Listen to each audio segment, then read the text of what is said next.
साथियों, दुनिया में हुए शोध तथा सर्वेक्षणों के आधार पर कहा जाता है कि दुनिया में आधी आबादी इसलिए बीमार उनकी अस्वस्थ मानसिक अवस्था का उनकी भावनात्मक और एवं शारीरिक संरचना पर बहुत ही गहरा असर पड़ता है।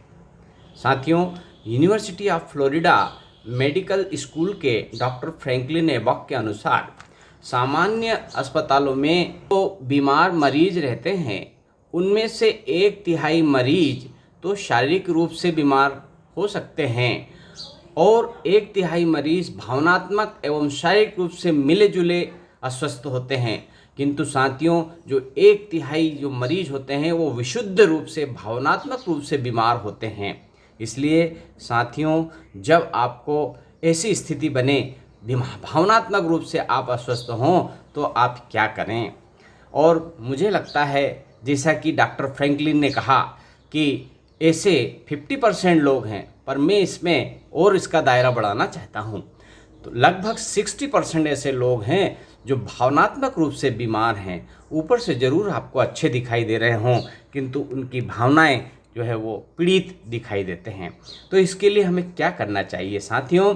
जब आपको क्रोध आता है, गुस्सा आता है, तो आपके अंदर भावनात्मक विचारों का विस्फोट होता है और यह एक श्रृंखला अभिक्रिया के समान पूरे शरीर में फैल जाता है और उसके बाद शरीर में रासायनिक क्रियाएं शुरू हो जाती है, रासायनिक परिवर्तन शुरू हो जाते हैं, जिससे विभिन्न प्रकार के हार्मोन्स एवं एंजाइम्स सीक्रेट होते हैं। साथियों, जिनसे बीमारी की भावनाएं उत्पन्न होती है, जिस बीमारी के बारे में विचार करेंगे, जिस व्यक्ति के भले बुरे या उनके बारे में आप नकारात्मक विचार रखेंगे, वैसे ही आपके अंदर भी विचार उत्पन्न हो जाएंगे।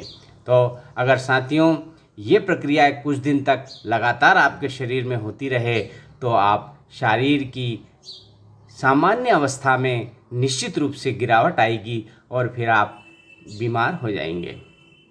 यदि शारीरिक रूप से इस गिरावट को रोकना चाहते हैं तो फिर आपको केवल एक ही उपाय करना है साथियों, और वह उपाय क्या है? वह उपाय है सकारात्मक सोच बनाए रखना। इस सकारात्मक सोच को आप कैसे बनाएं, सकारात्मक सोच कैसे विकसित करें? तो साथियों, आपने देखा होगा कि सकारात्मक सोच का कितना असर होता है, कितनी पावरफुल होती है सकारात्मक सोच, कितना बदलाव कर सकती है सकारात्मक सोच। इसमें आपने देखा होगा बहुत सारे ऐसे लोग होते हैं जो गंभीर बीमारी से पीड़ित होते हैं, उसके बाद भी उनके अंदर सकारात्मक विचार होते हैं, सकारात्मक सोच होती है, जिसके कारण वह अपना बाकी का जीवन भी स्वस्थ और जीवित रहने के लिए पूरी तरह से कमर कस लेते हैं। आपने देखा होगा सकारात्मक सोच रखने वाले लोग अपना भी भला करते हैं, अपने आप को भी जो है संतुलित बनाकर रखते हैं और दूसरे लोगों को भी जीवन दान देते हैं।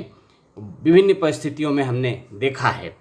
साथियों, अब ऐसी स्थिति में हम कैसे सकारात्मक सोच विकसित करें? तो इसके लिए आप दूसरों को देखकर मत जिएं, दूसरों की तुलना अपने आप से बिल्कुल भी ना करें, दूसरों की नकल बिल्कुल भी ना करें, दूसरों को देखकर बिल्कुल भी ना जलें, न उनकी बुराई करें, न उनकी आलोचना करें। कभी किसी को देखकर बिल्कुल भी न जिएं, दुखी न हों।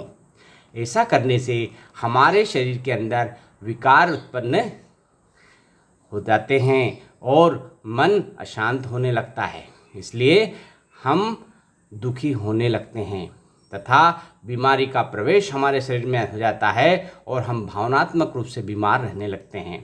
तो साथियों, हम जैसे हैं वैसे ही जीवन जीने का प्रयास करें। दुनिया में हम सब अलग अलग हैं, कोई भी एक जैसा नहीं है। एक पिता की 4 संतानें हैं, चारों ही अलग अलग है, चारों ही विभिन्न प्रकार के विचार रखती हैं, विभिन्न प्रकार के हाव भाव व्यवहार उनके अंदर होते हैं और यह एक माने कि हम सबसे अलग हैं, मैं सबसे अलग हूँ, मैं सब कुछ कर सकता हूँ। ईश्वर ने सारा ज्ञान, सारा अच्छाई, सारी श्रेष्ठ सुविधाएं मेरे अंदर डाल दी है। मैं ईश्वर की एक अनुपम कृति हूँ और इसके लिए ईश्वर को धन्यवाद दें।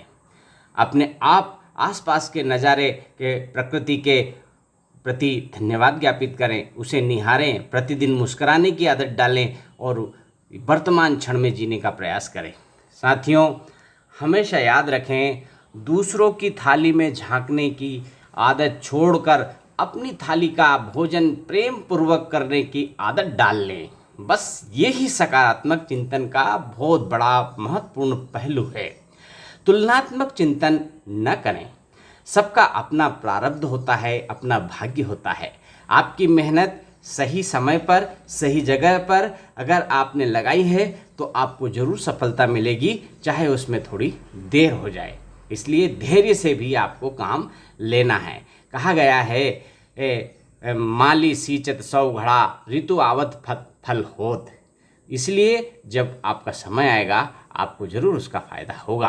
तो साथियों, यदि आप इस प्रकार के विचारों से ग्रसित हैं, आप बीमार और डिप्रेशन में हैं, तो इन सब चीज़ों को छोड़ दें और महत्वपूर्ण काम करें और निम्न बातों पर विचार करें और जीवन यात्रा का आनंद लें।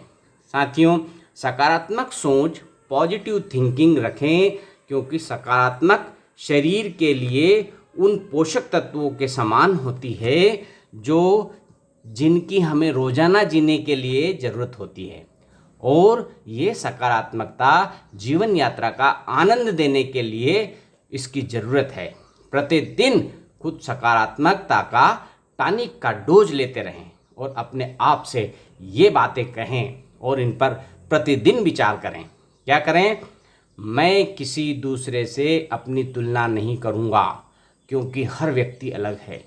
मैं हमेशा खुश ही रहूँगा और खुशी का ही चयन करूँगा। मैं दूसरों के द्वारा कही गई नकारात्मक बातों का मुझ पर असर नहीं होने दूँगा। मैं खुशी नहीं देने वाली घटनाओं, शब्दों पर ध्यान नहीं दूँगा। मैं सफलता के लिए हमेशा सकारात्मक सोचूंगा। मैं मजबूत हूँ और कोई भी मुझे आगे बढ़ने से नहीं रोक सकता। मुझे खुद पर यकीन है और मेरे काम पर कोई भी संदेह नहीं है। मैं ज़िंदगी में खुश हूँ, मैं कुछ भी कर सकता हूँ। मैं जैसा महसूस कर रहा हूँ वैसा ही सहर्ष स्वीकार है मुझे। खुद को और मेरे साथ गलत हुए उन सभी लोगों को मैं माफ़ करूँगा। मैं रोज़ आगे बढ़ूँगा। मेरे पास बहुत अच्छे आइडियाज़ हैं, तरीके हैं, जीवन जीने की राह है। तो मैं साथियों सकारात्मक विचारों से अपने आप को चार्ज करता रहूँगा। ऐसा प्रतिदिन विचार करें और सकारात्मकता में जिएं। अपने आप आपका जीवन आनंद से, खुशियों से और प्रफुल्लता से भर जाएगा। तो जीवन यात्रा का आनंद लें। साथियों, नमस्कार।